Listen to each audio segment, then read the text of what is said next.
The keke's engine coughed and died right in the middle of the road. Ah, not again, Jesus! Osaro jumped down, her wrapper threatening to slip off her waist. Cars honked behind her. A downfall driver stuck his head out and shouted, "Woman, come out for road, you won't cause accident." Her hands were shaking as she pushed the tricycle to the side of the road. It was 6 p.m. and she had been riding since 5 a.m. 13 hours. Her back felt like someone had beaten it with a stick. Her arms ached. The small of her back was on fire. At 45 years old, Osaro knew what people thought when they saw her riding keke. They thought she was too old for this. They wondered where her husband was, why a woman her age was struggling like this. But she had no choice. She had 5 daughters to feed, 5 mouths depending on her, 5 futures resting on her tired shoulders. What else could she do? She pushed the keke to a mechanic shop nearby.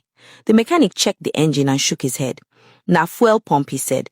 "I go fit repair am, but it go cost you 3,000 naira. 3,000 naira.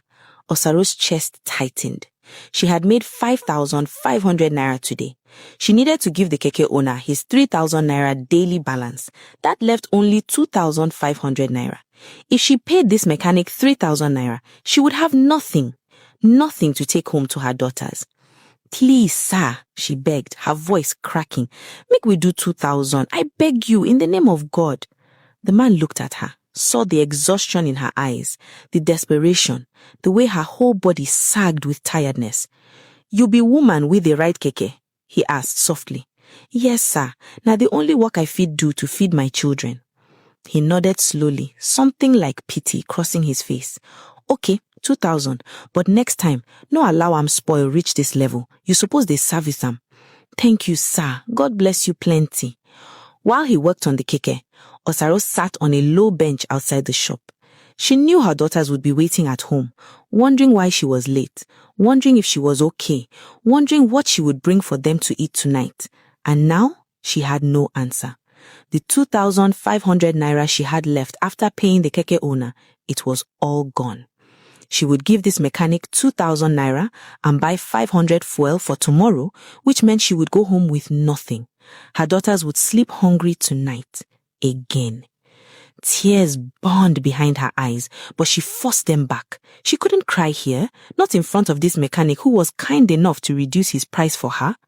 As she sat there waiting, her mind drifted back to 1 year ago, to the day her life shattered into 1,000,000 pieces.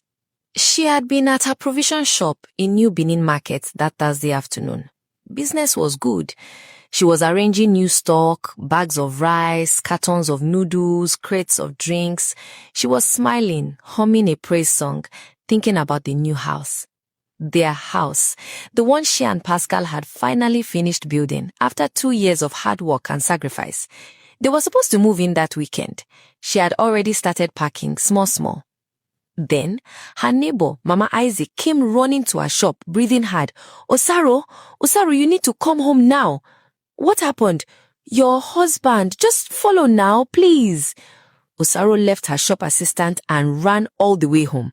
When she reached their small rented flat, the door was wide open, and inside, everything was gone. The TV, the DVD player, the good chairs, the standing fan, the pressing iron, Pascal's clothes, all of it, gone.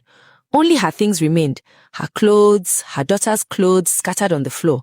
"Where is Pascal?" Osaro asked, her voice shaking. "Where is my husband?" "He moved," Mama Isaac said quietly. "This afternoon, he packed everything with a big truck." "Moved? Moved where?"